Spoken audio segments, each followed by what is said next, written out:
We are live. Hi, everybody. Welcome.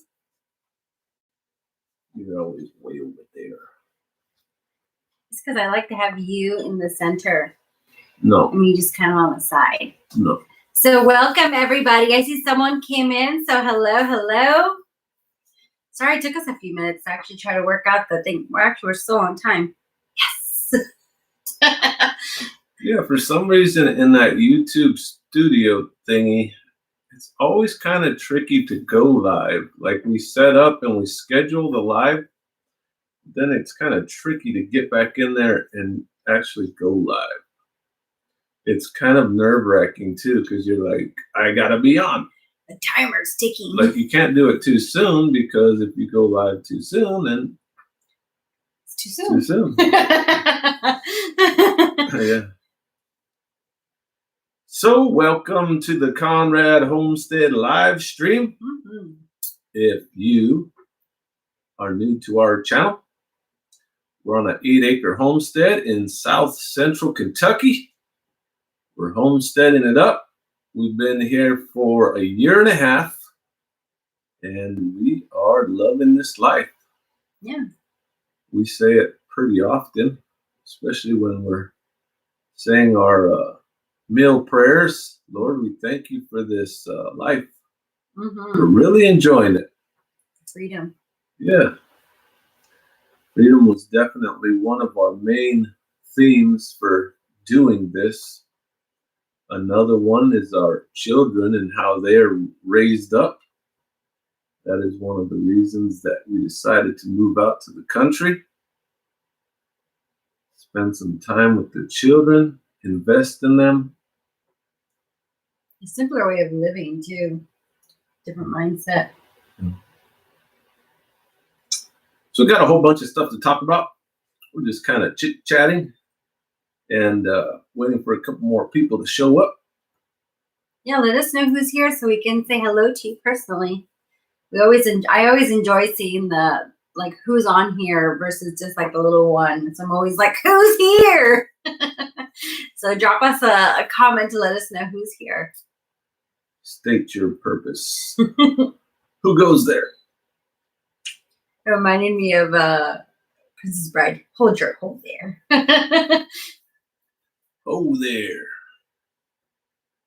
Yeah, so we've had an eventful week this week. We what do we do this week? Well, we came out with our video today. Yeah. That was exciting. We put a video out that had some new lambs in it. We actually had another surprise lamb. We had the one lamb, the one that's in the video, the little polka dotted one. We were not expecting it at all. Nope. And that one we thought had gotten pregnant with the rest of the ewes in December. So they're not due until May, like you said.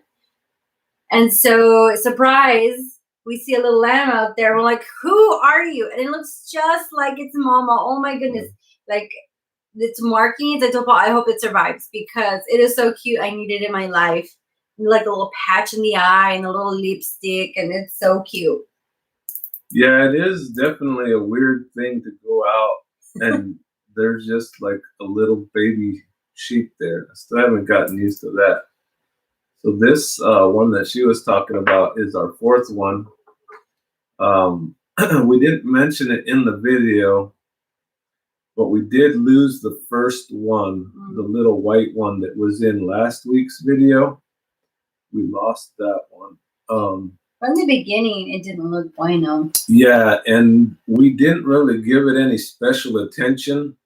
It definitely needed more help. It was out in the main setup with all the rest of them, and we just kind of left them there, hoping that it would do okay. You know, we saw it eating, and we saw it nursing from its mom, but it never really showed any vigor. It was always kind of struggling to get around in the taller grasses. It was always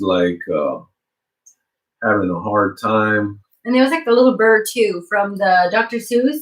To every lamb, every ewe was like, are you my mother? And it was like, dude, do you not know who your mom is? And it kept going to Frodo, the ram.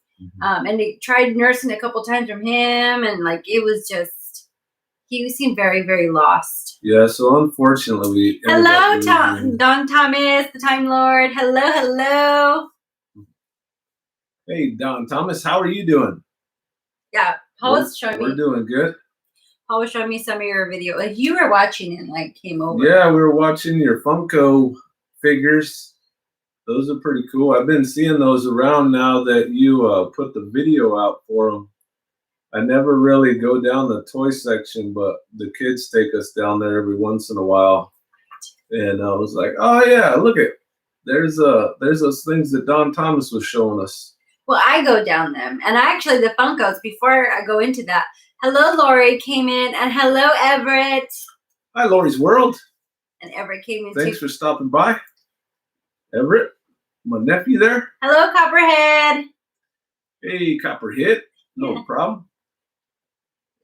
I think the time change kind of is messing everybody up. I know for me it is. But going back to what I was telling Don Thomas. So funny stories. I actually in Washington, I know there's a big Funko store, which now that I think about it, I meant to go there when I was visiting. But anyways, there's one there. There's a store of just Funkos? Yes. She was telling me like it's big. Like there's like little figurines. Like it's big. And I meant to go and I didn't get to go. But I want there's three that I want in particular. There's the Belle. There's the from Beauty and the Beast. Yeah, from Beauty and the Beast, Hermione, and then the Chupacabra. So I had seen the Chupacabra one at the store and I didn't buy it. And like now I regret not buying it because I love to say Chupacabra. Like you can ask my husband and my kids, like I'm always saying Chupacabra. Like I don't think there's one day that's gone by that I don't say the word Chupacabra. So I'm like, darn it, I should have bought it just so I can have a Chupacabra. I actually wanted to name one of the dog Chupacabra, but it's like a goat sucker and not sheep sucker. So I was like, well, Paul doesn't let me name them anyways. All right, so let's see what else we got here. You gotta give them like a backstory. You can't just be saying this weird word, and these guys don't know what a chupacabra is. Well, I'm assuming that most people do. Okay. If you know what a chupacabra is, put 1 on the chat. If you don't, hit 2. And I will explain what a chupacabra is if you don't know. Oh, thank you, Copperhead. He was saying, everyone hit the thumbs up. And let me see here what Lori said. I'm working on stuff, but have been listening. Oh, thank you, Lori. Oh, and then Southern Woodworking Homestead came in. So hello. Oh, we got some 1s and 2s. So yeah. Let me see. Everett knows what a chupacabra is. No, he doesn't. He wrote 2. He wrote do not know. I thought you said 1 was a no. Yeah, I know, but he clarified it. He wrote do not know. No. So, for those of you guys that don't know what Chupacabra is, it's a Mexican legend. And this is like the farmers would see this creature and they like described it with like bat wings. And it was like flying and it would come down and it would suck the goat's blood and then like leave it and go somewhere else. So, as you begin to see this, I mean, it's not like a dragon, because it looked almost like a dog with like wings, like it's usually black and like very creepy. And then they found out that there really is, like if you Google a chupacabra, it looks like a dog. Like it is not at all what it's depicted to be. But the word chupacabra makes me laugh. So yeah, it pretty much is kind of like a Mexican vampire. I guess that's a good way of putting it. Oh yeah. Yeah, that's true. So it's a made up little creature. Maybe you should spell it up there because. Well, I don't even know how to spell chupacabra. All right, I'll spell it for you, so just in case you get curious. So Everett made a good point. I'm writing, but I'm not writing. Give me 1 second here, guys. I'm gonna put it up here for you. So yeah, Everett is right. It is like a Mexican vampire dog. You guys can check that out. We didn't plan on talking about chupacabra. I know, talking about chupacabra. But that was fun. Yeah, actually, Brian came in. Brian Lowe's. Oh, hello, Brian. Thanks for coming in, Brian. Yeah, so Brian's the one that I was telling you. So Paul hasn't looked at the comments yet, and I kind of briefly looked, and I was like, oh, Brian made a comment. And I was like, you know what? It's so true. Because Brian made a comment in the video, like, it's life. And I'm like, I should have titled it that. And I kept telling Paul, like, I don't want it to be clickbait, but it was almost like, we're sharing good and bad news. Like, and then after he said that, I'm like, that's what I should have called it, life. Life is happening here. Me thinking there is an imposter among us. So, what else are we going to talk about? Oh, last week we talked about, I was looking for different kinds of grass seeds, and I was saying that I had put a post out on a couple of the Facebook groups. I'm part of a couple Facebook groups that deal with sheep. So one is like in our county, and then one's like a national one. And I find those really neat because there's a lot of discussion on there, and it's a topic on hair sheep. So if I have a question, or somebody will just put a random question, like somebody was putting something about nursing a real weak lamb, and I remember reading it. And then when our little lamb started having problems, I was able to use some of that information. So another thing that I like that for is there's a lot of sales stuff on there. Like if somebody has a new set of lambs, they'll say this group of lambs is up for discussion or something. So we've been really getting I have been getting a lot of good use out of the Facebook groups as far as that goes. So 2 weeks ago, I put out a comment up for discussion that was regarding grass seeds and asking for recommendations for people that have sheep in pasture and what they would recommend as grass seed. Because I went down to our farm store, which is Rural King, and down to TSC, and there was so many options. Like I was thinking there was just going to be like, oh, you just get fescue and some clover. That was my plan when I started out. But then there's like 8 different kinds of fescue, and then there's all these blends. Like you can get this much percentage of this and that and this, and I was like, oh my goodness, too many options here. They're going to the rank section. And then I had heard some information that some of the fescue was not good because it had endophyte in it. And then I learned about endophyte-free fescue. So what we ended up doing, just to come back to that topic, is the grass started coming in. And we're definitely not shy on clover. There is clover everywhere. So last year I didn't really notice it, and I believe that's because we allowed the grass to get too long too quick, and the clover didn't really have a chance.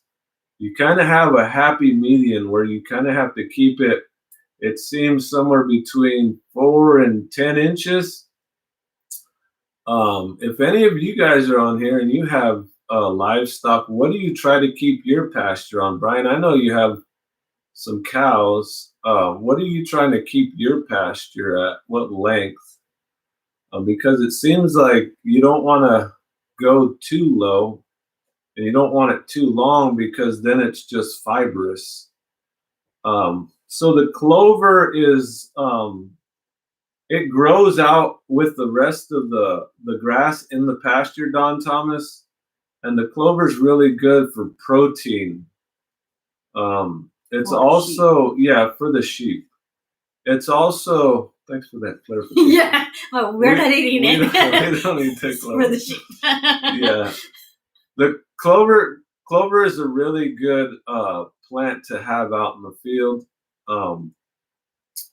A lot of people that make hay will add some clover because of the benefits of it. It's also a legume. It's in the legume family, so it's very beneficial for the soil. It's what's known as a nitrogen fixer. Hey, Virginia fruit grower. Hello, hello. Hey, I got a question for you, actually. Don't go yet. Let me finish off on my pasture thought, but it's good seeing you here. Thanks for coming in. I got a citrus question for you. So the yeah. Chupacabra. Actually, I didn't even finish my chupacabra story. You didn't? No. Well, now we're both in the middle of the Yeah, story. so now let me finish my chupacabra story because she said chupacabra. So I was somewhere and there was like big news in Tucson. They're like, chupacabra sighting, chupacabra sighting. And I was like, what? A chupacabra sighting? So we looked at it and I was so disappointed because it was like a dog. Like, I know I mentioned that earlier, but like I was like envisioning like this monster. And then they're like, this is a chupacabra. I'm like, gosh darn it. I was sad. So I still envision a chupacabra like a vampire dog with wings. Okay, go ahead. Have you ever found a 4-leaf clover? No, I haven't. No, That'd be cool though. Although the kids do go looking for them. Yeah, so the clover is very beneficial, just to kind of sum that up. And we're not going to be buying any additional grass seed. A lot of the hay that we had seed in it. So we're thinking that as we spread that out to feed the sheep, that it's going to reseed a little bit. But we're also noticing a lot of grass coming in. So we're very excited about that and surprised and optimistic that the grass that we have is going to be established more. Do chickens eat clover? Yeah, definitely. Chickens love clover. Do the ducks? Yep. The ducks will eat some clover. I know the ducks are always, and the goose are always eating grass. I was surprised because I didn't know they ate grass, but they did. Okay, Virginia fruit grower, I got a question for you. So a couple of years ago, I saw a guy on YouTube, and I was trying to go back and find him. He was like in Tennessee, so he was in the same climate that we're in, 6B's grow zone.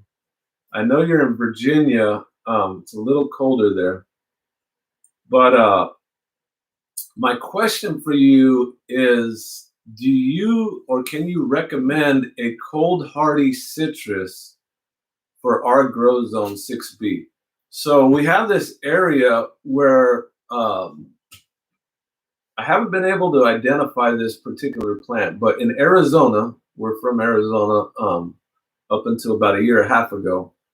In Arizona, we had a bunch of citrus. Citrus grew very easily, it grew good.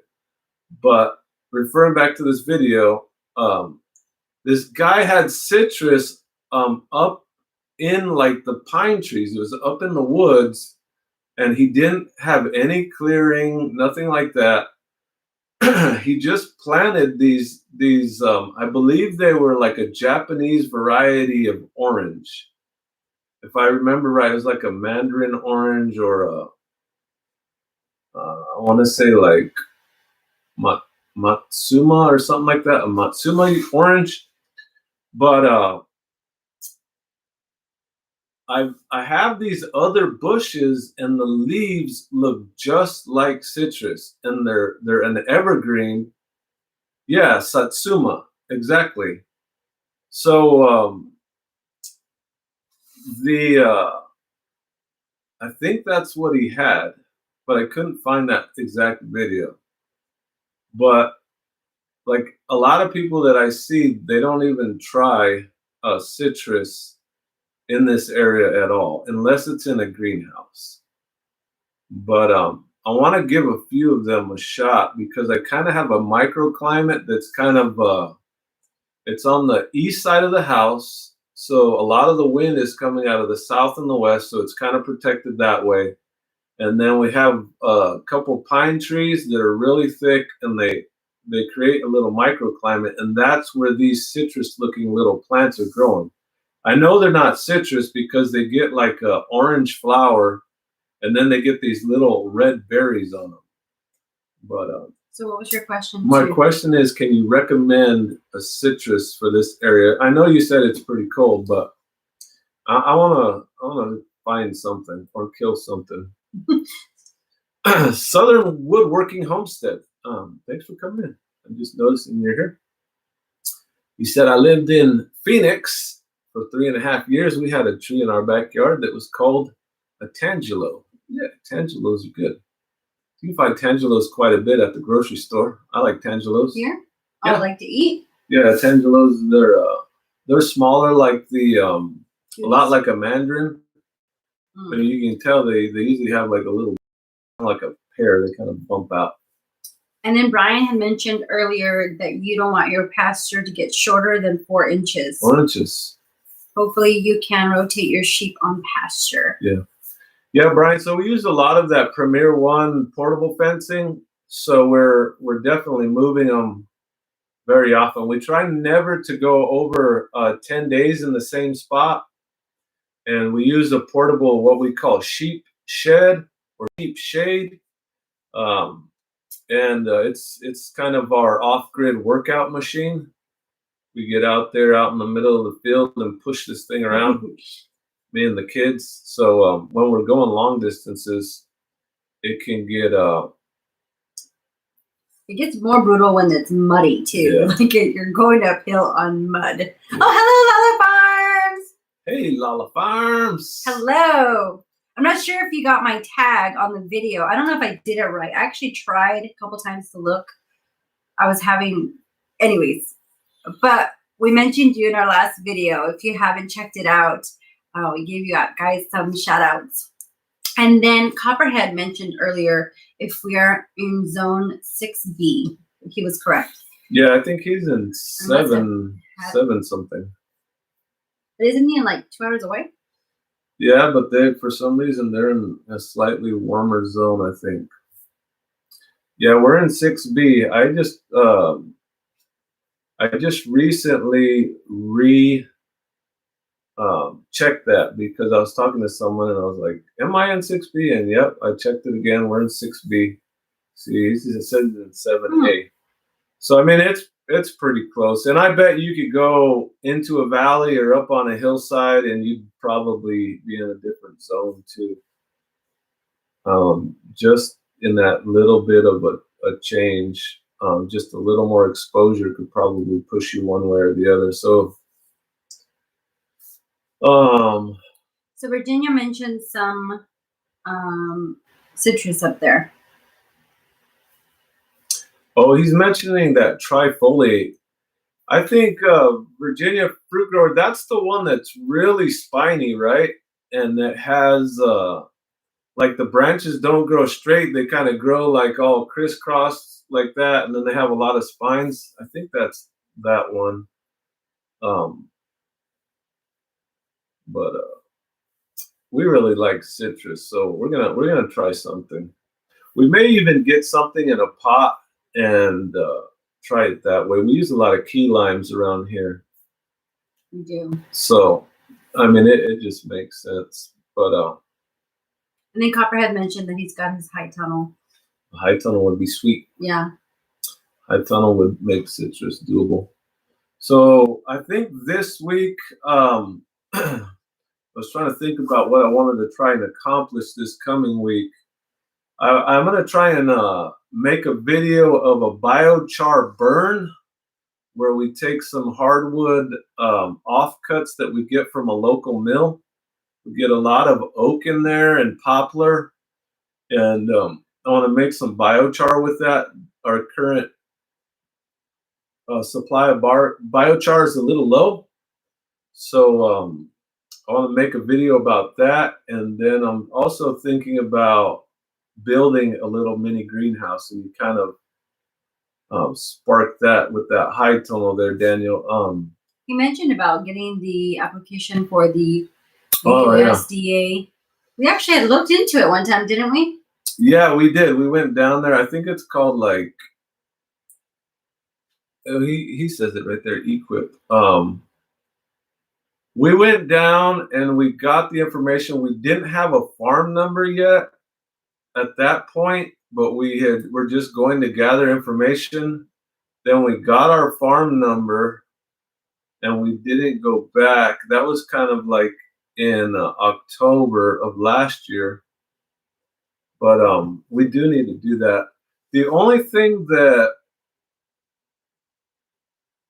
I'm not really committed to right now is an exact location for that high tunnel. Oh yeah, that's right. Because So, they said that they had to come out and check it out, right, where we wanted to put yeah, I it. kind of have an idea where I want it, but I don't have a place where I'm like, this is a permanent spot. So I was thinking um, just to the south of the workshop that we're actually in right now. So the workshop runs north to south, and I was thinking about kind of just running it right in line with that. Because at some point in time, someone kind of made a little terrace. We're on a hillside, and they kind of terraced a route to get to the road, and it's fairly flat, and a high tunnel would do good there. So Daniel, is there a certain dimension that you have to have? Like, does it have to be so big? Like um, they won't give you a grant unless it's like 100 feet long, or is there a certain requirements? Do you know about that? And it's pretty neat that he applied for a second one this year. That would be really neat. Oh, he's saying no. Just, He just got the big one. Yeah. Wow, that's pretty cool. yeah. So that would definitely make citrus doable. And figs. Well, it would be a lot less work with figs. The only thing, I mean, I really like growing in a greenhouse. If you go back to probably my first, what was it, 1 or 2 videos, we had a greenhouse in our backyard. Basically, what I did is I took an area that was like 16 feet wide by 30, and I just enclosed it. It was basically the area between the back of our house all the way to the back wall. And I just enclosed that whole thing. It was very nothing fancy. Actually, I have a funny story with that one. So it's a story that we haven't shared. That, like, as you're talking about that, it reminded me. So one time, it was late at night. We were living in Tucson still. Story time. I did my chupacabra story. Now I'm going to tell you this story. Before I go into that, Eric came in. Hello, Eric. Hey, Eric. Yes, it's okay if you call us that. We don't mind you that. Uncle's not an insult around here. Yeah, it's not. So we were living in Tucson, and it was late at night, and everyone was asleep but me. And I was like, Paul, there's smoke. I can smell it. So I woke him up, and sure enough, we're like smelling smoke somewhere. So we both got outside, and the whole neighborhood smells like smoke. And so we're looking around to see. It's like foggy. Yeah. And smoky. And so we call 911, and they're like, oh, there's a truck already on its way. And so right afterwards, we saw the truck come into the neighborhood, and he's like doing rounds on like the street where we live wasn't like very large. So you could see him doing little rounds. And then he kind of came out to where we were, because we're standing outside. And he's like, do you guys know where the fire is? And we're like, no. And he's like, is there any way we can see like what's behind your property? Because there's a giant building that was what kind of business? It was a business. And he's like, is there any way we can look back there? I was like, as a matter of fact, we have a clubhouse that you can climb. And they're like, what? And I'm like, yeah, it's like a little playhouse. It's 2-story. You can go and go up there. And so they're like, okay. And so I'm like trailing these like firemen behind me, and we're walking into the backyard. And they're like, what? Like, it was completely crazy. And so they ended up going into the playhouse, and they have like their lights, and they're like looking at the building behind us, and they're like tripping out on the playhouse. They're like, wait, this has got electrical and AC. What kind of AC did you put in? I don't know if that's considered. It had an evaporative cooler. It didn't have electrical. It had solar. It had solar lights and a solar powered evaporative cooler. But it had like a deck, and they were like tripping out. They're like, what kind of playhouse is this? And then like they're coming down, and they see the greenhouse, and they're like, oh, a greenhouse. And they're like all going over there, and they're like shining their lights. And I thought of giving them a tour, and he had his aquaponics like around the corner, like where they couldn't see. And I was like, yeah, there's an aquaponics there. And they're like, really? And I was like, I would show you, but you should be looking for a fire. Yeah, you guys need to go. That's why you're here, is because you're looking for a fire. Oh, so Arkansas Woodcutter came in. Hello. So I ended up being like, I can't show you the rest of the garden right now. You have to go look for a fire. So that was my funny story. So when he was mentioning the greenhouse in Tucson, it reminded me of that incident of me, taking the firemen into the backyard, into the playhouse. Hey, Arkansas Woodcutter. Oh, we got to mention our Shed Wars draft. We got drafted last night. Yeah. By the Arkansas Woodcutter. Yeah. Team captain, Team Woodcutter is in the house. You guys don't know Mark from Arkansas Woodcutter. He and John from the Will It Grow channel are at a competition, and it's about to start up. It's about to start up, I believe in 7 days it is, or 9 days. I think it's on the 23rd of this month that it officially starts.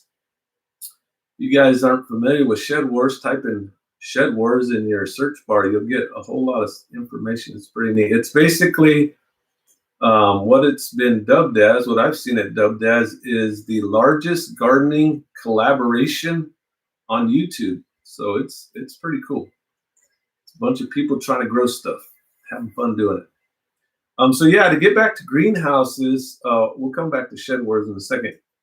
But on the line of greenhouses, the only thing that I really don't like in dealing with greenhouses is that there's so much human involvement. You have to, one, have a greenhouse, and then the plastic only lasts so long, and then you have to currently be monitoring the climate. It's got to have some airflow, but then you don't want too much airflow, because if you don't have enough airflow, you get high humidity, and then you start growing like a fungus and mildew on plants. That starts killing stuff. You have to have a certain amount of wind, so you have to have power to power fans. If you're going to close it up, it has to have fans for circulation. I don't know. It's just it's good because it's a controlled environment, but the problem is the controlled environment requires a lot of control. So that part of it I don't really like. I like and what we're really trying to focus here on our property is perennial plants that you can plant once. You may have to prune them a little bit here and there, but they're there for a long period of time. And once they get established, they have their home, and they're in the right place in the right climate, and they're just going to thrive there. So we probably will definitely do, like I said, this week I plan on building a little small greenhouse, mainly for seed starts, just to allow us to start some plants, and maybe keep a couple things over winter. I think it's almost like anything. You have like a love-hate relationship with it, but we're going to look into it. Yeah, so he says he has to open it and close it every night. I know they do have like automatic openers too that adjust according to temperature. So there are a couple things you can do.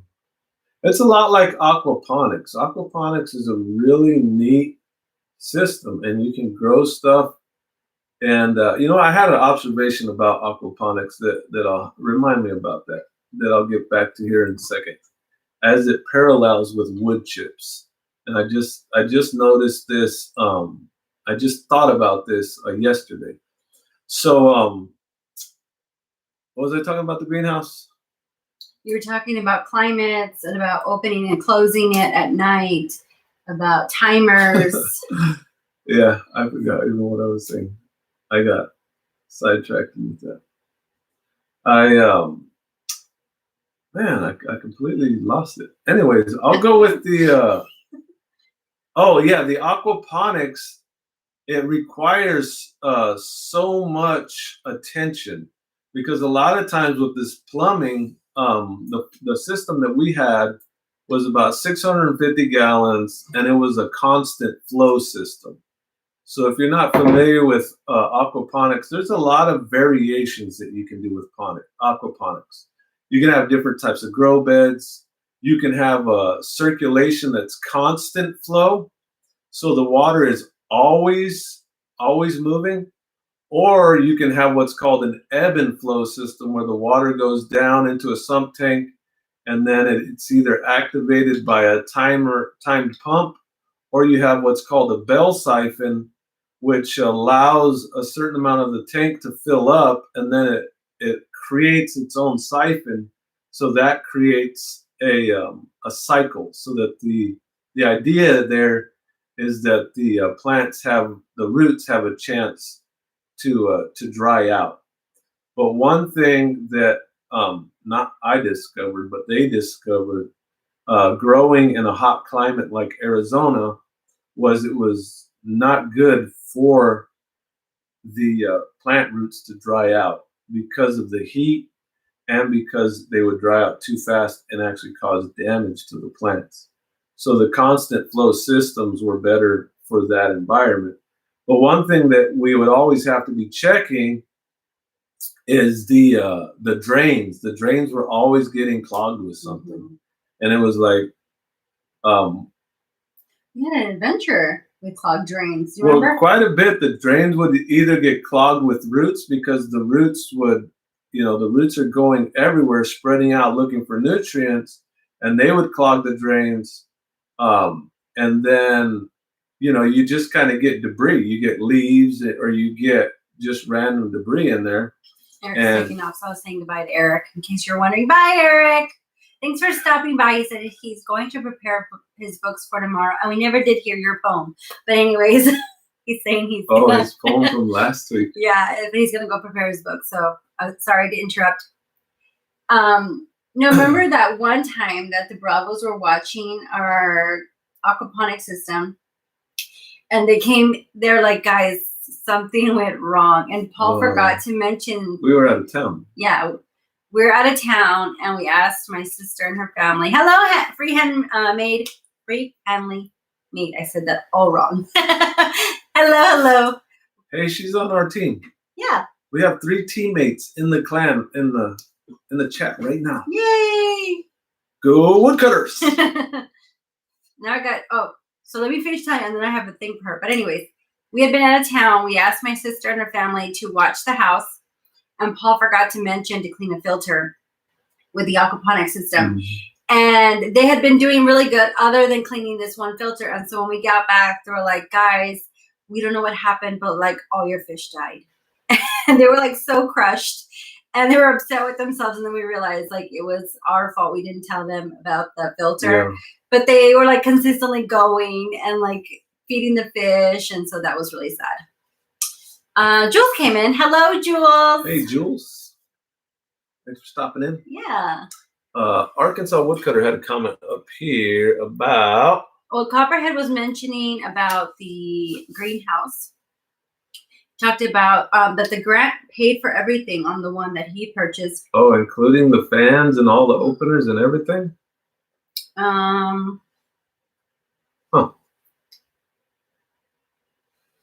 And then Arkansas mentioned you could use low voltage and solar. And then Copperhead had mentioned that the solar probably wouldn't be enough. Yeah, I think he's referring to the power had to be run out there. So yeah, there is, you're gonna have to have some kind of power in a greenhouse, because you have to have a fan in there if you close it up. And then yeah. So Free Henley made the other day, Paul was watching a live stream. Actually, I think it was after this one, wasn't it? After our live stream last week that she was on. Yes, it was. It's all coming back to me. And it was so neat to see your face. And I was like, oh, that's her. And so I'm excited to hear about your boys' pine trees, if I remember right. They're painting it on their cars. And so I wanted to know how that turned out. She had mentioned, remember, they were doing that little race? Yeah, I think she said the Pine Box car race, yeah. Oh. I think she said she was going to do a video on that. You're right. She did say, I thought pine, and for some reason I thought she was painting pines on the car, but now that you said it, it makes more sense. Well, I got lost. It's like a little derby car that their kids were doing. That's right, because then they mentioned the derbies and stuff. I got cross wires. But anyways, it was nice to see your face, and we're excited for your video because I would love to see it. And then Eric said that, by the way, he did a test on Friday, got 100% in math and 80% vocabulary and 100% in spelling. So good job. Good job, Eric. Yeah. I says, Copperhead says, I don't have fans and openers. I do it manually.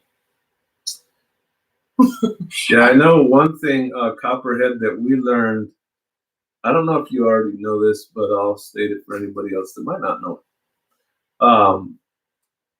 Plants, especially trees, need a certain amount of wind. Believe it or not, they strengthen the cellular structure in the branches and in the structural part of the tree. If you don't have some type of wind, when you close them off in a greenhouse, they won't be getting that outside wind. It just needs to be a little bit. What we would look for is just a little bit of vibration in some of the leaves, and that's enough just to keep them strong. If you don't do that, you would think like if you created this environment where you just enclosed them, like it's even better. They're going to do better, but they need that stress to create that. So yeah, if you're opening it enough, you probably don't have that issue. But I'm guessing in the winter, you probably not going to want it open, or else it'll be too cold in there. Yeah, he did say he didn't open it actually, and I was thinking too as you were talking. I'm like, what? They probably get a lot of wind, because I know we get a lot of wind, to the point that like I have tons of wind chimes, and I've lost chimes, and then I have a piñata wind chime here in the corner, and I thought of putting it outside, and it's so windy here that I've had broken vases, like pots just fall over. And so my piñata one is not going outside. And Josh, the homesteader, just came in. So hello. Hello, Josh. And then Don Thomas mentioned that the 2 little lambs look so adorable. Oh, thanks for watching the video, first of all. And I agree. I told Paul that those little lambs, I see them and I just want to squeeze them. Like, they're so cute. So Paul did catch one for me the other day, which is the one in the video that Victoria's holding. And I was like, I just need to touch it. Like, how old are they now? So adorable. They're probably 2.5 weeks old now. I think so. They're 2.5 weeks, and they look cute and they look kind of frail, but those guys are strong. They can run fast as their mom, and they dart around.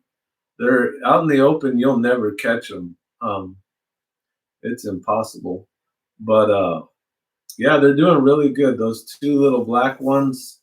Like I was saying earlier on the video, we did lose that white one that I posted in the break from the cold winter update. We lost that little white one. We really didn't give it the special attention that it needed. It was really weak, and we thought it was eating enough, but it got cold one night, and then I think it just dropped in temperature. So now on this one, this little white and black speckled one, we're giving it a little bit more attention. Those 2 black ones, they popped out and they were running around like the second day. They were off and going. So well, the other sheep too, the ones that had the babies, they were too young. They shouldn't have been pregnant, which is why we were surprised. Yeah. So we think that's a lot of the reason why they have the health issues is they're too young. They were bred too early. And then these other ones, if you can see the night and day difference, like not only in color, but I'm talking about like health wise, like the younger ones, they come out and they look sickly, versus the black ones, they were like walking around already. And you're like, whoa, you were just born. Yeah. And then Freehandly Maid mentioned, yes, the Pinewood Derby. That's what I got. I don't know. I got lost. It's on March 21st. So yes, so we're excited. And then Copperhead had mentioned opening it. And so yeah, like I agree. I think if it's open, like I said, I think they'll probably have a lot of wind coming through, because I know we get a lot of wind. And then I'm not sure if I said hello to Josh. Did I say? Yeah, we said hello to Josh. And then Copperhead mentioned, on another subject, what do we have to do, the redo on the house? Hold on, don't talk about that yet. Oh. Let me go back to my observation real quick, the parallel between wood chips and aquaponics. So one thing that I'm noticing with the wood chips, as the wood chips break down, it's a lot like the aquaponics in that those wood chips, they create a space where the plant roots, they have space in the soil, and they also have nutrients available to them, um, freely available to them, a lot like aquaponics. One thing that you'll really notice in aquaponics is that the foliage takes off fast, very fast. Like if you were to put something in aquaponics or even hydroponics, the same plant the same day, and then put it in soil, this may be a little different than potting soil. I'm talking mainly just straight directly into the ground. Um, One thing that you'll notice is the stuff that's in the water solutions, the aquaponics and the hydroponics, it'll start growing faster. The plant will grow faster. And a lot of that is because, and this is part of the observation, is that the plants do not have to designate so much energy into the root system to dig through the soil, especially hard soil. So there is a lot of energy and there's a lot of resources that the plant has to use to create strong roots to be able to force its way through the hard soils. Now with the wood chips, it's very airy and it creates pockets. And this is one thing that biochar is very good for. Like I said this week, I want to do a video on burning biochar and how we use biochar. We use it in the garden, and we also use it for the animals. It's good for their insides. But my point was, getting back to that root system, is that the roots, when they have that airy soil and they have good nutrients in the soil readily available to them by those wood chips that are breaking down, then they don't have to invest so much energy into the root system, and they can focus on growing the plant and growing the fruit and doing all that work to gather sunlight and to gather all that stuff above ground.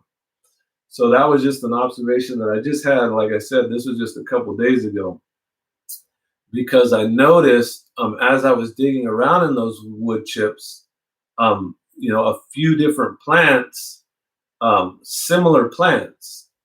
I believe it was marigolds.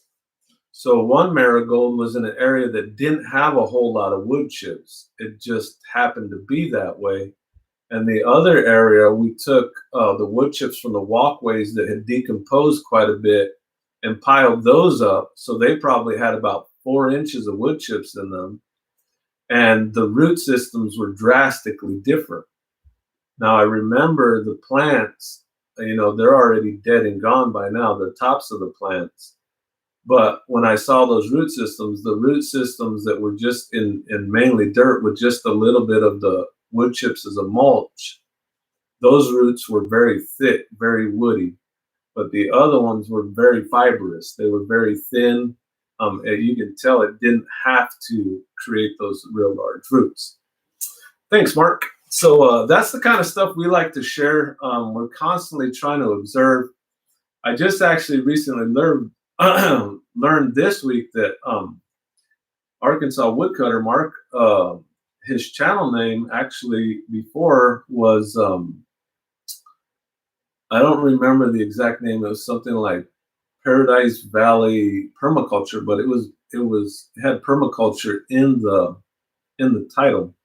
So I thought that was pretty neat that he was really into permaculture and still is. I just watched a video of his garden and plant starts and stuff, and he was talking how he was into permaculture. But one of the reasons that I say that is because one of the first things you learn in permaculture is observation, and they're constantly reiterating that, like, pay attention to what you're seeing, and try and learn, and that's one thing that we try not to get too ahead of ourselves of just do, we got to get this and we got to do this.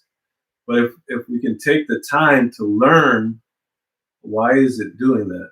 Why did we have success and why did we have failure? Then we can be better gardeners. We can be better growers. And, I would encourage you guys to do that. Constantly observe, constantly, why, why, why? Ask yourself why. Why is this happening? Why is this growing right here? Like I stated earlier about those citrus looking trees or bushes, those don't grow anywhere else on a property, but there's kind of a little microclimate that's between the house and these pine trees, and there's like 4 or 5 of them right in that area. And I'm trying to figure out why. Why are they there, and what can I put there that can benefit? And I'm hoping, like I said, to put some. That reminds me of that quote that says, "Nature is our classroom." Yeah, yeah. And it's fascinating, when you come across stuff like that kind of observation that I just shared with you. That is what really, like, that's what motivates me. That's like, those are the types of things that wake me up in the morning. That I'm like, you know what, God's gonna try and show me something today if I'll just keep my eyes open and be willing to learn. And it's exciting. I don't know how many of you watch Back to Eden, Paul Gauchi, but naturally, it just flows out of him, just his praise towards God's creation. And I constantly see that over and over. I'm marveled by, The scriptures say what's that. going on out there. Yeah. What nature declares His glory. Mm-hmm. So we had a couple of people come in. I'm not sure how you say that one with the O. I don't want to slaughter it. Paul. Paul. And then John Conrad came in. So hello. Nice last name. And then the Paul, I'm not sure how you say it, mentioned that you look like their cousin, which, funny story, we had that's John Conrad. Oh, okay. He just popped in. So Jason Avers. Yeah. That's his cousin. Yeah, they're cousins. And John Conrad has been doing some research, and we are actually very likely related. So we didn't know that up until about a week ago. John Conrad, who's in the chat right now, has been doing some research and sharing that with us.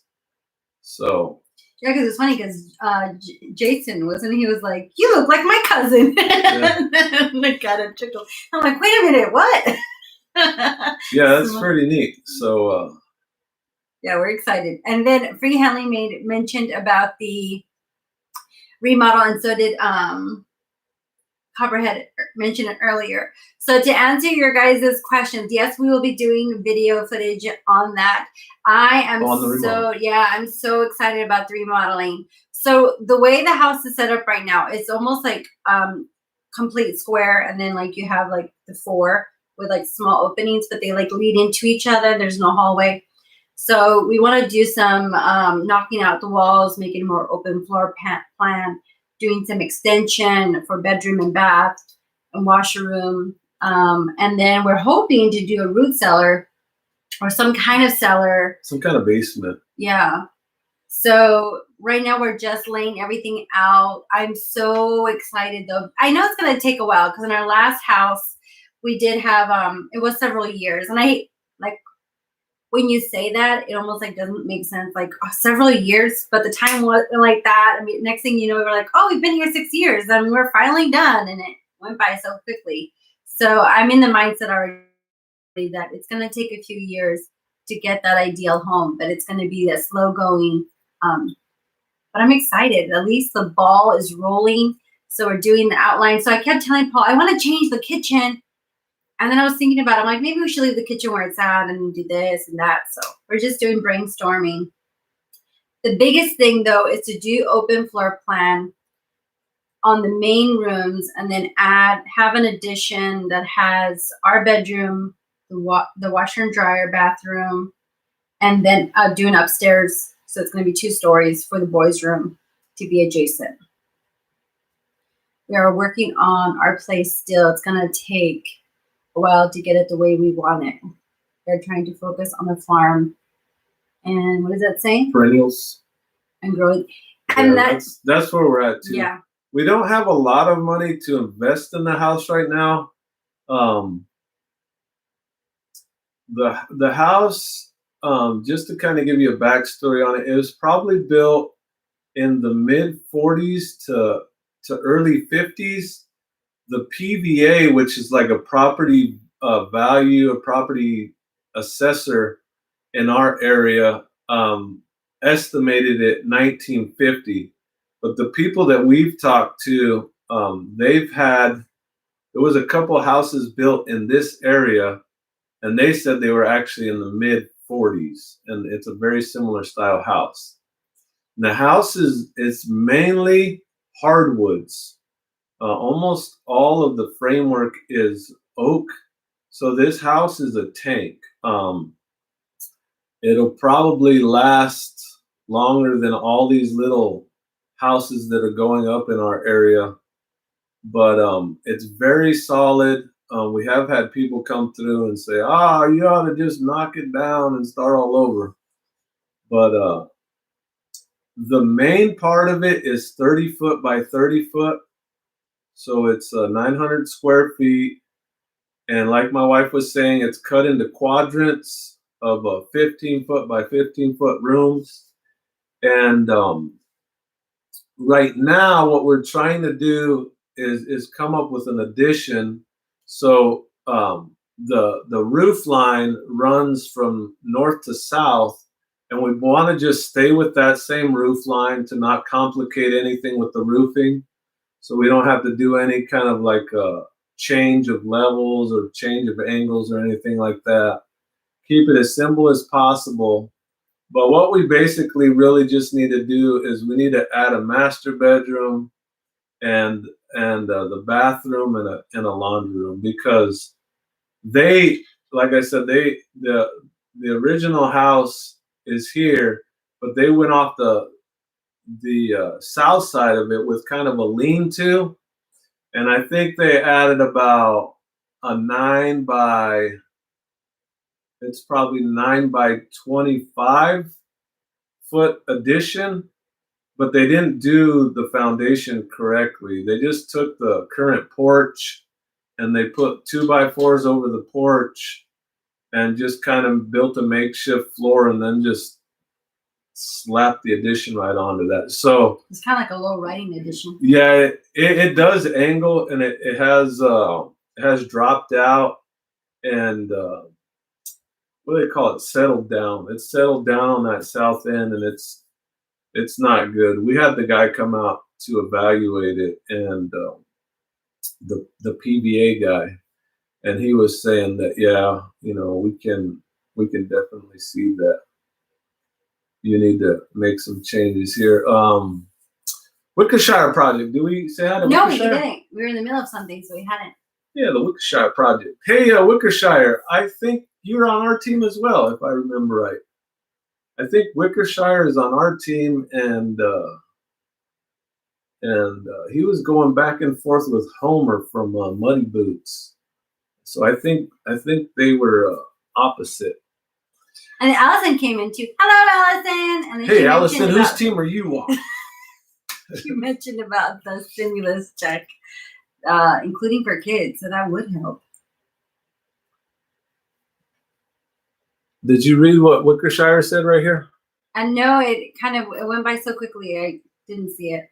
He says, identifying spring weeds on the property, since we are new to Southern Virginia, watching for wild edibles. So I know that Arkansas woodcutter was telling them that they can do a wild edible identification of weed, and if you shoot a video of them and ask her to review. Shoot a video of them. Oh, Wild Edibles is the name of the channel. Okay. Yeah, there's I'll be perfectly honest with you. There's a lot of plants here that we're just seeing for the first time, and we're having to learn to identify. And that's pretty tricky, because if you don't have anything to go off of, you kind of just type in like the characteristics that you see in a lot of these, like what we would call, or a lot of people would call, weeds. And it takes a little bit of research, but we're starting to learn some stuff. Like we learned to identify the dead nettle, the purple dead nettle. We're getting a lot of that right now. Oh, boots! My ears are. Yeah. So, but yeah, those weeds or so-called weeds, we're learning about them as well. And I think someone made the comment that they do give you a certain amount of information too by looking at the weeds. Yeah, and then Wickershire mentioned some plants need to be flowered in order to really identify them. I know that Allison, the ex-hippie, when she's here, we're like, what is this? Like, we don't know what this is. Have you ever seen this? And before I go on, my love, look at the time. Yeah, we're getting close on time. So we'll wrap this up shortly. But yeah, Copperhead mentioned I have used the Picture This app the last few days. I'm pretty impressed. You can get a 2-week trial. Pretty neat. I used it on iPhone to identify plants. You know, I did see an app, but they didn't have the free trial, and it was like $10. And it's just called Picture This, huh? We'll have to look that up. Thanks for that tip there, Daniel. Oh, and the Wickershire said, wish I could join early to to cause trouble. Yeah, where are you at, Wickershire? I believe you're in I know he's way up north. I want to say like New Hampshire. I think he moved from Boston, Mass, up to like New Hampshire, I think. My brother was in he's in Virginia. My brother was in New Hampshire. I don't know why I thought it was New Hampshire. But yeah, John from Will It Grow, I believe he's in Cape Cod area. And then Muddy Boots is in New York. So there's a group of guys up there. Hey, Jules. Who's here earlier? Yeah, take care as well. Yeah. We're just about to say our goodbyes. We do appreciate each and every one of you for coming by. Yeah, we do. We're looking forward to the Shed Wars continuing. We may try and do another live stream this week.